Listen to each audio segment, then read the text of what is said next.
그래서 이러한 긍정심리 기법으로 제가 지금 오늘 말씀드리려고 하는 것은 어떤 자비수행과 웰빙 인지 기법인데요. 이 두 가지가 분리될 수가 없습니다. 그래서 웰빙 인지라는 것은 조금 생소할 수 있는데요. 인지라고 하는 것은 지난번 말씀드린 대로 생각이라는 말이거든요. 심리학에서 사용하는 말인데 생각, 그러니까 웰빙을 만들어내는, 우리를 행복하게 하고 성장하게 해주는, 그런데 도움이 되는 사고방식, 생각, 그런 것들을 웰빙 인지라고 할 수 있습니다. 보통은 여러 가지 좋은 말씀으로 표현되기도 합니다. 그런 말씀이 바로 우리의 내면에 들어올 때 우리의 생각이라고 할 수 있으니까요. 어찌 보면 우리 불교에서는 자비와 지혜라는 말을 쓰지 않습니까? 지혜와 자비. 그러니까 그 지혜에 해당하는 부분이 바로 웰빙 인지라고 할 수 있고요. 이 웰빙 인지가 아까 말씀드린 대로 생각을 사용하는 겁니다. 명상과 마음 챙김의 생각을 내려놓는 것이라면 이 웰빙 인지 기법은 생각을 쓴다. 그 생각을 이 자비 수행하고 함께 쓸 때 시너지가 난다고 말씀드릴 수 있겠습니다. 자비 수행은 아마 잘 아시죠? 보통 자비 명상이라고도 합니다만 그 정확한 표현은 아니라고 봐요. 명상을 수행이라는 의미로 쓰게 되면은 자비 명상이라는 말도 맞는데, 제가 오늘 말씀드린 그 정의처럼 욕구 생각을 내려놓고 그런 마음을 고요하게 하는 것을 명상이라고 정의한다면 그 자비 수행은 명상은 아닙니다. 이것은 생각을 쓰는 거예요. 우리 마음을 따뜻하게 만들어내는, 즉 마음을 비워내는 것이 아니라 따뜻한 마음으로 채우는 기법입니다. 그래서 저는 자비 명상이라는 말보다는 자비 수행 혹은 자비 기원이라고 표현합니다. 자비 수행은 크게 나누면 두 가지죠. 자기를 위한 자기 자비, 그리고 주변 사람들을 위한 타인 자비입니다. 그래서 자기를 위한 자비 기원, 타인을 위한 자비 기원. 근데 자기 자비의 경우에는 일부에서는 자기 연민이라는 말을 쓰는 때도 있는 것 같은데 그건 부적합한 표현입니다. 우리 국어용법에 어긋나죠. 연민이라는 말은 나쁜 말이 아니죠. 좋은 말이죠. 특히 상대방에 대해서 쓸 때는 상대방에 대해서 연민을 갖는다는 것은 좋은 뜻입니다. 그러나 자기 연민이라는 것은 부정적인 표현입니다. 자기 연민이라는 것은 자기의 고통을 떨어져서 볼 줄 모르기 때문에 그 안에 매몰된 거예요. 자기의 고통에 매몰돼서 내 인생은 왜 이런가, 와 나는 왜 이렇게 풀리지도 않나, 부모 복도 없고 뭐 어쩌고 하면서 자기를 자꾸 그 속에서 자기를 불쌍하게만 보는 거, 자기를 떨어져 보는 마음 챙김이 없는 상태죠. 이거를 자기 연민이라고 합니다. 이건 부정적이죠. 자기 연민에 빠지다. 영어에서도 wallow in self-pity라는 말이 있어요. 그게 우리말과 똑같아요. 자기 연민에 빠지다라는 뜻입니다.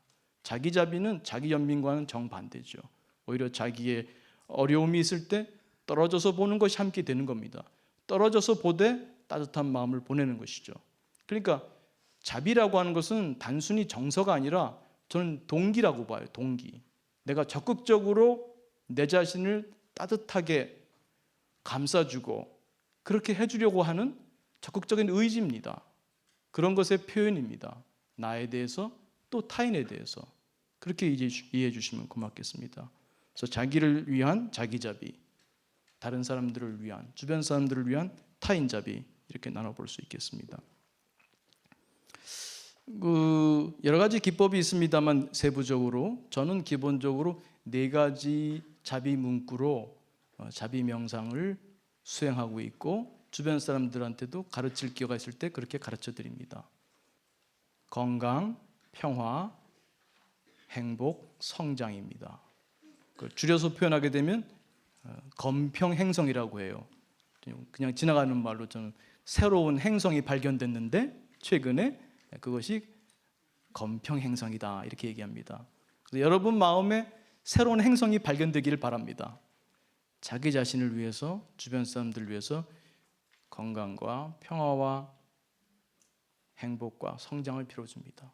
또 상대방이 어려움 속에 있을 때는 그를 도와주려고 하는 또 그 측은지심이라고 할까요? 그런 마음도 함께 내는, 그가 고통에서 벗어나기를, 이런 문구를 넣어주셔도 좋습니다. 그러나 크게 보면 자와 비가 구분될 수가 없어요.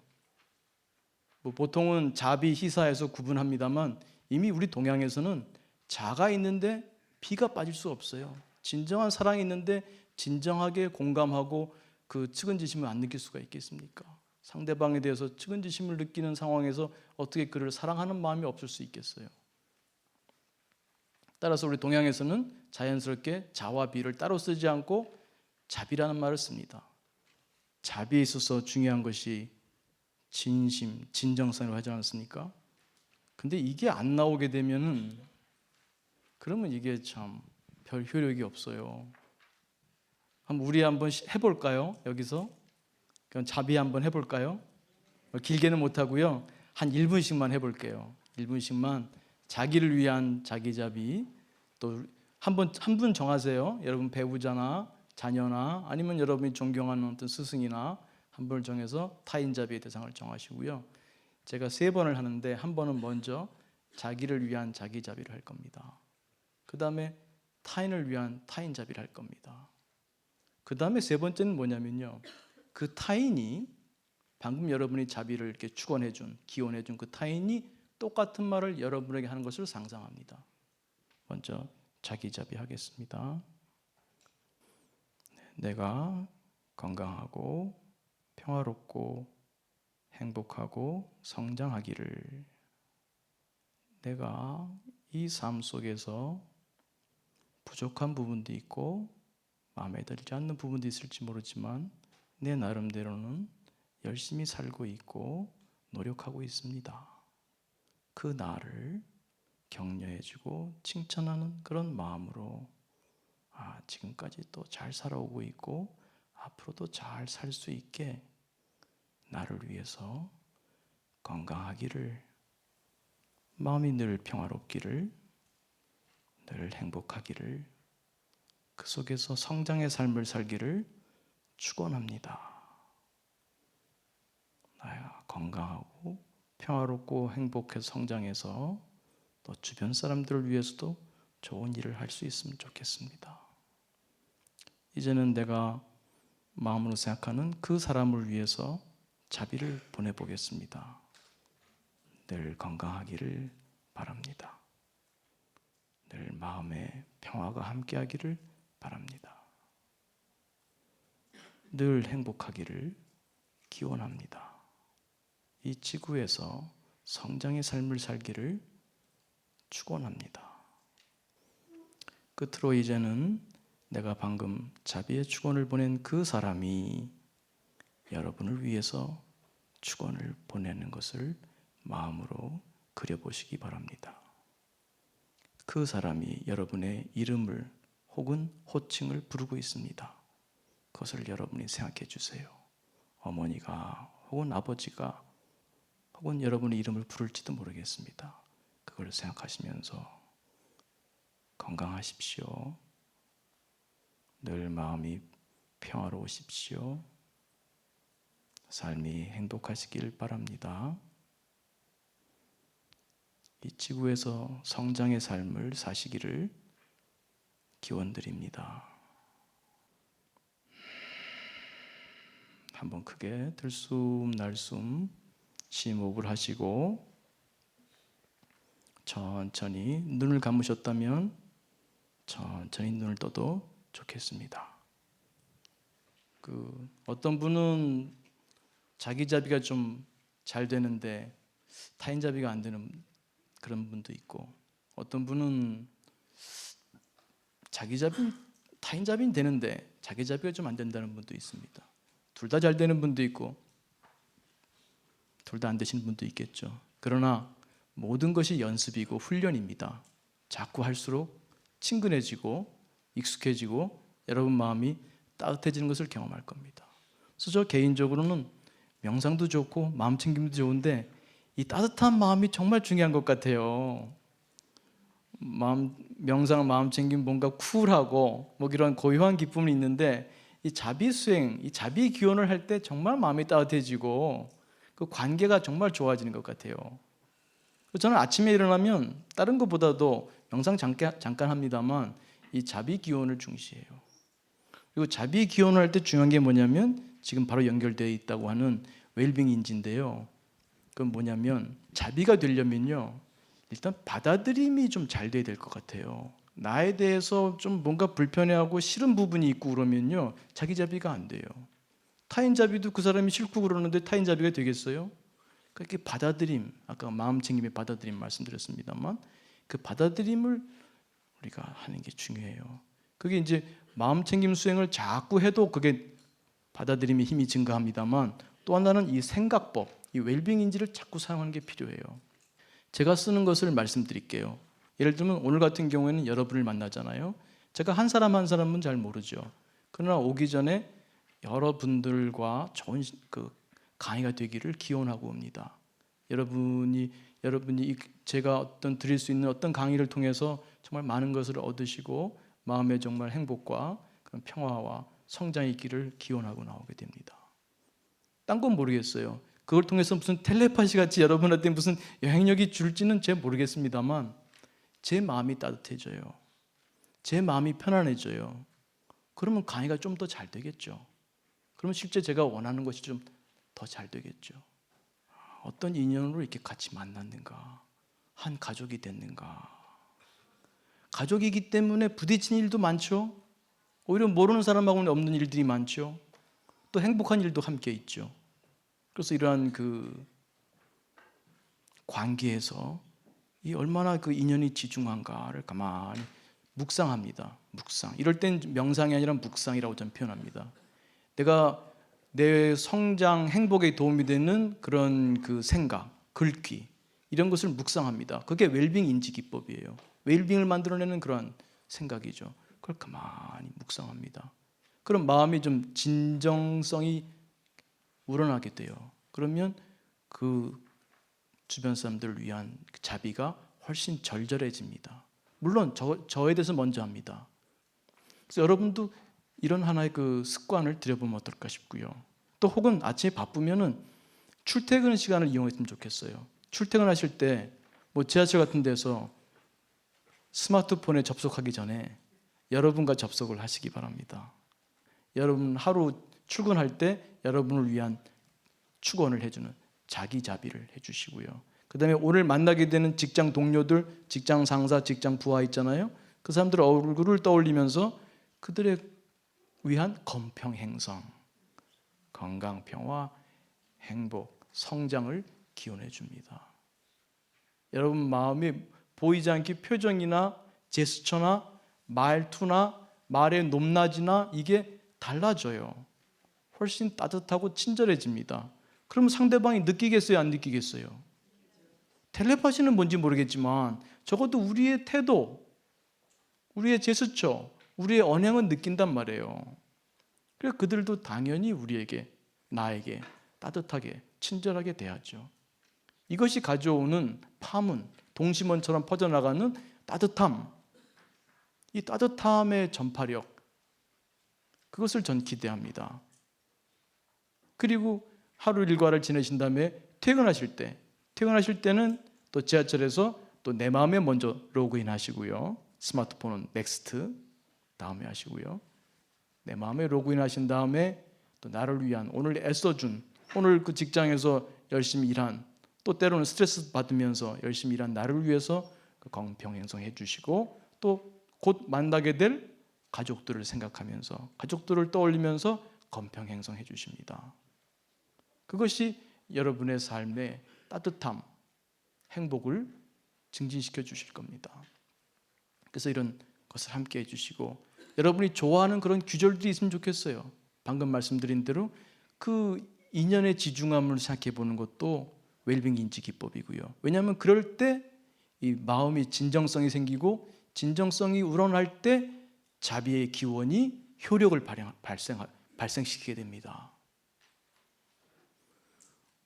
그리고 이 웰빙 인지를 한두 가지만 더 말씀드리면, 이게 또 자비하고도 관련된 건데요.